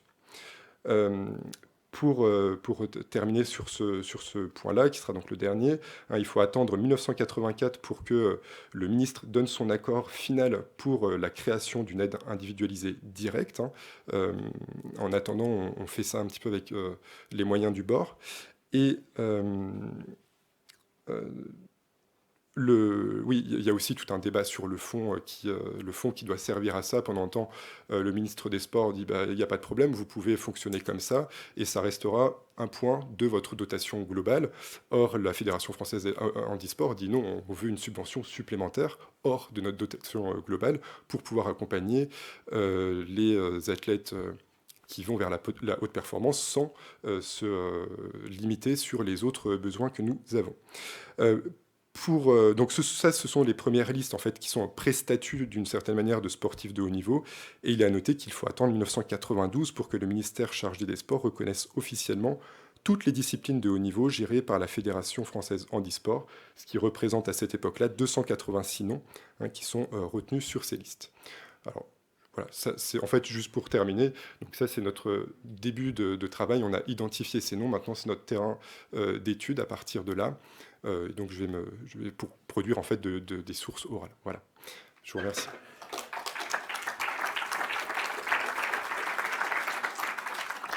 Merci beaucoup Yannick, c'était très intéressant d'ouvrir un chantier finalement qui est peu visité, celui de l'histoire de l'aménagement et de l'accessibilité pour les parasportifs.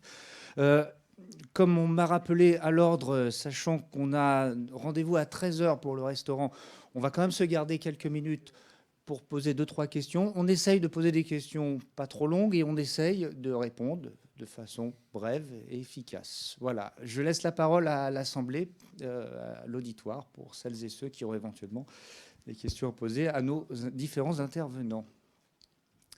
Voilà, n'hésitez pas, hein, personne ne...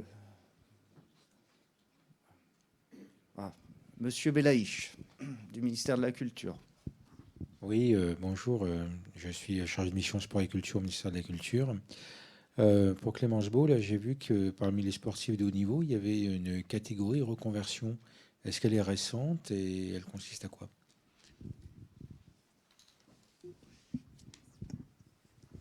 Alors, merci pour votre question. Oui, je crois que ça marche. Je pourrais pas vous répondre. Il y a une catégorie reconversion parce qu'il y a tout un travail dans cette base de données sur la reconversion des sportifs de haut niveau, qu'est-ce qu'ils font après, une fois leur sortie de liste, pour différentes raisons. Néanmoins, je ne peux pas vous dire de quand cette rubrique date parce que en fait, l'étude de cette base de données, les exploitations, les usages possibles, n'était qu'une petite partie de mon stage. Donc j'ai été un peu limitée par le temps, mais ce serait très intéressant de poursuivre ces recherches. Merci beaucoup. On a une question ici. Bonjour, je suis Anthony de Guilly, je représente les archives départementales du Val d'Oise et on a mené tout un inventaire du patrimoine sportif bâti, on a engagé notre grande collecte des archives du sport et sur notre territoire on a le stade d'Hermont qui est un stade SNCF conçu pour les ouvriers, enfin les travailleurs, cheminots, merci. Ça pourrait être aussi une source complémentaire parce que nous, on s'est déplacé aux archives de la SNCF et ce genre d'archives d'entreprise aussi pourrait être une bonne source complémentaire. Point d'interrogation. Oui, bien sûr. Bonjour, merci pour votre remarque. Oui, ce que vous dites à l'instant va dans le sens de ce que j'essayais d'expliquer, c'est-à-dire que les archives du mouvement sportif ouvrier restent à identifier, à localiser, à répertorier. Et voilà, quand je parlais d'un inventaire, je ne sais pas quelle forme il pourrait avoir. Ça peut être simplement un chapitre d'un ouvrage collectif ou un petit document qui serait accessible facilement, qui permettrait de repérer toutes ces sources. Votre intervention me fait penser que j'ai oublié de mentionner les archives de la Seine-Saint-Denis, qui aussi disposent d'archives relativement importantes sur les clubs. Alors, l'autre difficulté qui apparaît, c'est qu'on voit bien qu'on ne trouve pas toujours là où on se rend ce qu'on s'attend à y trouver. C'est-à-dire que je crois qu'on nous a dit ce matin que finalement les archives de certains clubs étaient conservées aux ANMT. Enfin, on trouve du local à l'échelon qu'on suppose national et inversement aussi. Donc c'est vraiment la grande difficulté. Alors, peut-être du sport ouvrier un peu plus encore que celle d'autres disciplines et d'autres formes de pratiques, d'autres fédérations. Mais voilà, ça permet de cerner quand même les difficultés courantes, ordinaires du travail de l'historien du sport, à mon avis. Voilà. Merci. Bonjour à tous, merci pour vos présentations. Aujourd'hui, je représente donc l'Académie olympique et on va mettre en place un certain nombre de bourses pour pouvoir justement valoriser les dépôts d'archives et aussi accompagner l'enseignement et la recherche. Alors, je pose la question à ceux qui encadrent aussi des étudiants. Comment justement on peut mieux collaborer ensemble entre l'académie et justement les labos de recherche et les historiens du sport pour qu'on puisse définir ensemble justement ces bourses de recherche sur des fonds dont vous connaissez finalement la valeur, ou en tout cas aujourd'hui quelles seraient selon vous les priorités. On a parlé du fonds Jacques Georges. Est-ce que ça vaut le coup de mettre par exemple un étudiant boursier sur le fonds Jacques Georges dans le cadre d'une manifestation en particulier? Voilà, c'est la question plutôt de l'harmonisation entre finalement vos connaissances des fonds d'archives et puis peut-être la priorisation à faire sur certaines bourses. Oui, Arnaud, le fonds Jacques Georges, évidemment, parce qu'il porte sur différents aspects. Ça peut être aussi bien la manière dont la fédération gère l'équipe de France, jusqu'à la sexualité des joueurs. Ça peut être évidemment les rapports entre dirigeants, à un moment quand même particulier de l'histoire de la fédération, de crise et puis en même temps de renouveau. Et puis il y a des dossiers sur l'UEFA. La seule difficulté, c'est que comme tout fonds d'archives, évidemment, il y a des lacunes, et donc il n'y a pas une cohérence qui est absolue. Mais a priori, moi je pensais que c'était pas intéressant, parce que je me disais que Jacques Georges avait laissé quelques brochures, etc. Et en fait, on voit vraiment... Alors, il y a aussi l'épaisseur du dirigeant, parce que Jacques Georges est aussi un chef d'entreprise des Vosges, donc il y a aussi cet aspect-là qu'on peut prendre en ligne de compte. Oui, donc pour répondre de manière plus générale, indépendamment du fonds, bon, d'abord, Arnaud, tu prends un grand risque, hein, puisque tu as dit que tu avais de l'argent. Et tout le monde l'a bien entendu. Alors, au-delà de la boutade... puisqu'on sait tous maintenant que les universités, j'allais dire, ont abandonné la culture des fonds propres pour se convertir de force à celle de l'appel à projet, il faut rendre lisibles les initiatives et les AAP qui seront ceux de l'ANOF, et puis à nous, j'allais dire, via les réseaux qui sont les nôtres, et je pense, président à la SFHS, de relayer ça pour effectivement faire en sorte que cet argent soit bien utilisé. Oui. Mais c'est une super idée, merci. Juste, tu parles de quelle somme alors? En millions tout à l'heure, Paul, en off. En millions d'euros. On a le temps encore pour une petite dernière question avant que nous fassions un break. Est-ce qu'il y a encore une question? Non. Eh bien, nous allons sans doute poursuivre au cours du déjeuner. Merci beaucoup. Et à cet après-midi, 14h ici. 14h pour la reprise. C'est ça, Arthur? Martine va vous donner quelques informations. Il est important. Voilà. Merci Arthur. Avant que nous allions vers le self, puisque le déjeuner se fait au restaurant de l'INSEP, le restaurant collectif. Donc,